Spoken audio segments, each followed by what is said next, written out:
Hi guys, welcome to today's session. We're going to be doing something pretty straightforward today, but it's a useful skill or concept to have in your mind when you're drawing or painting anything, and that's using negative space around your subject. So it's going to rely a little bit on the sort of basic principles of shape exercises that we've got in the videos. If you go back into the archive and you look up shape exercises in my videos, you can sort of get an idea of how we do a shape.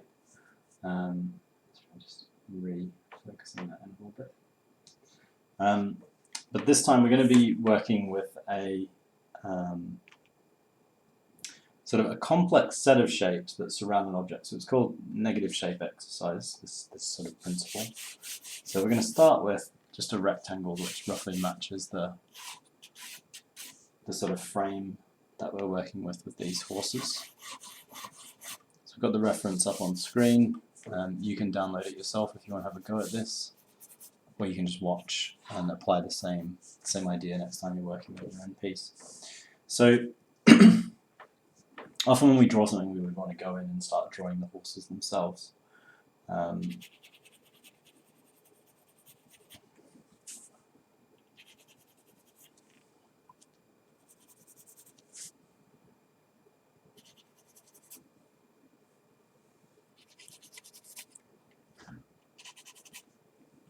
But we can actually draw the horses by drawing the space around the horses, which is why it's called negative space. So positive being the actual horses, negative being the spaces that surround them. So if we start with dividing up where we've got sort of individual shapes, so one shape that kind of sits quite obviously is this little shape down the bottom, which is just where the right-hand horse's torso meets that corner, and then it kind of wraps around. Then it comes back out a little bit higher up, and it makes its way all the way up here till just a little bit left of center. We've got this first ear kind of sticking in a little bit. So then what we end up with is, if I'm very kind of loosely mapping it out, a sort of general shape that kind of sort of sits, this locking shape sits over the top on the right hand side. So from there we've then got the other side of the ear.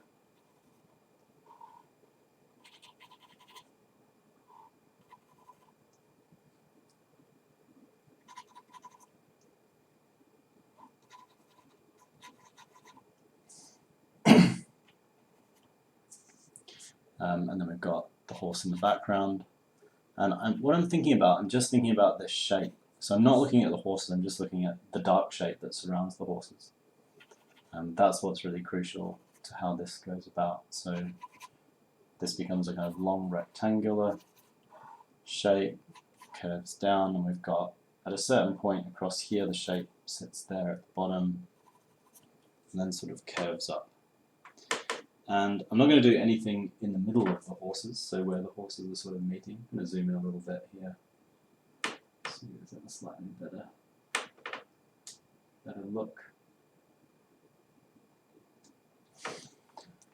So we've kind of, if I shade this in, we can then see I've roughly got these shapes mapped.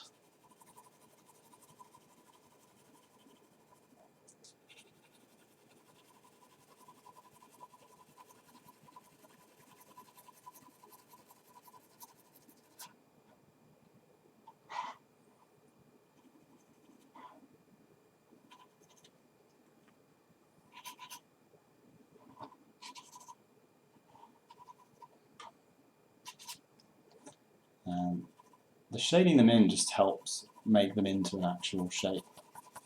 So until they're shaped into a sort of mass, and we're just looking at a line drawing, they don't necessarily make quite as much sense as once they're sort of fleshed out more so.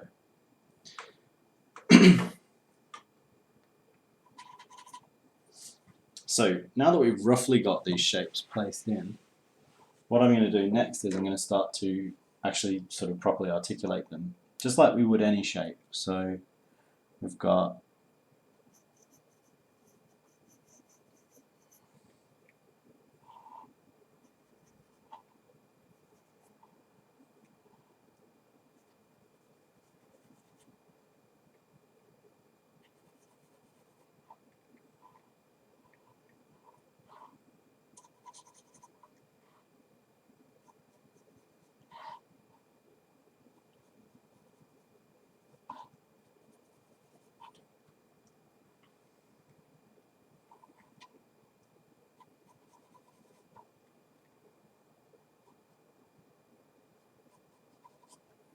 I'm going to simplify the main a little bit. So it's sort of like a fuzziest shape. You don't want to kind of make that too complex because we want to try to keep the actual kind of tangible shape fairly sort of blocked out.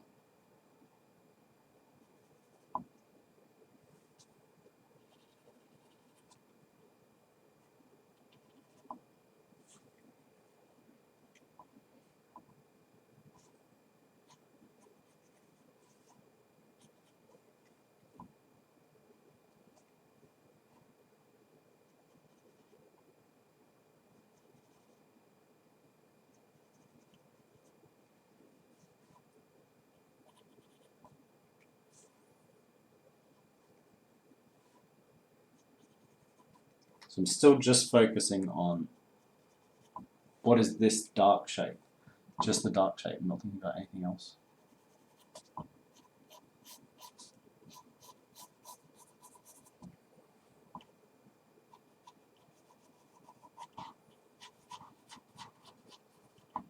So now I can close this shape off and then shade it in a lot darker.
So that makes it a lot clearer how this sort of external shape gets isolated.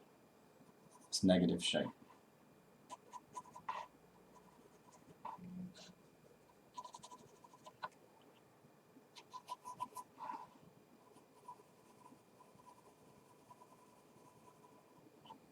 Same with this one.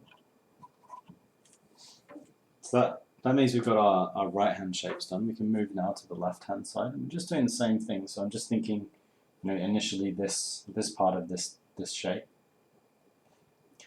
I'm thinking about the kind of width of it, how it connects to this point at the top, which is the sort of anchoring point. The importance of that sort of top section, which is anchoring, is that it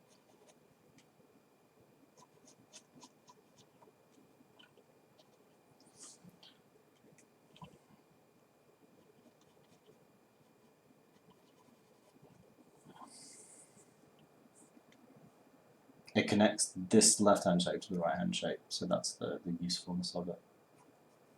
It's almost like a little bit of a sort of beak shape here.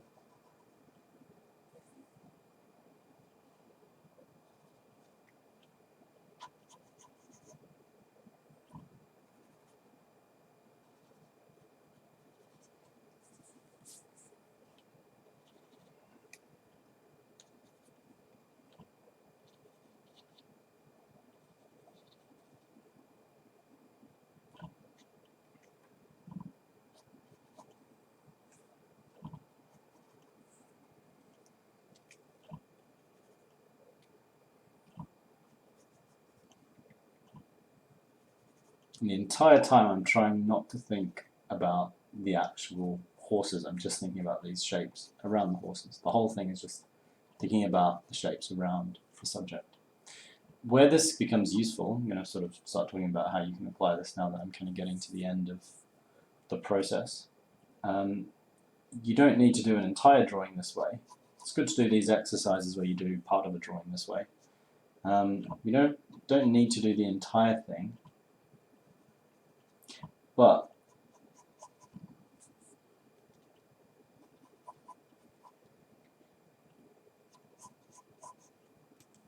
It can be a useful little sort of tool, or pretty much a tool, I suppose, to sort of draw on when you're working through a more complex, like I say, a complex drawing or something with a lot of different elements, rather than always thinking of the shape that you're drawing.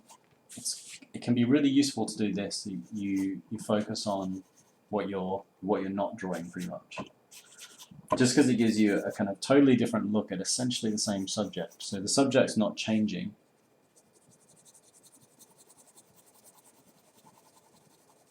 but your relation to it changes a lot.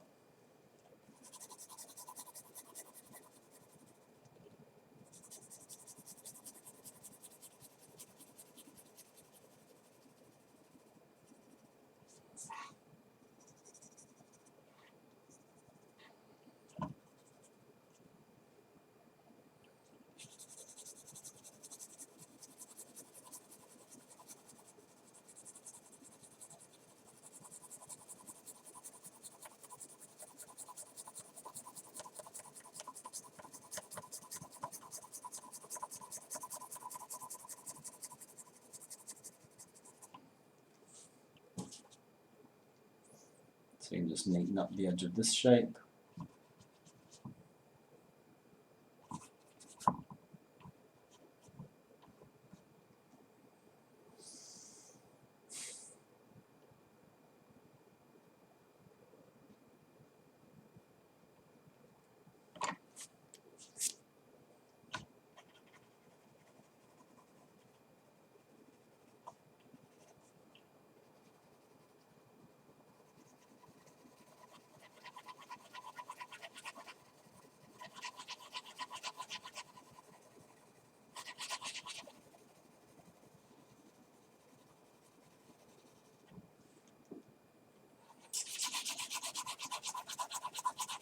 Just going to put another kind of cross tone, slightly darken on this side. And yeah, that's pretty much it. So you guys can have a go at the same sketch, or just apply this when you're working on things.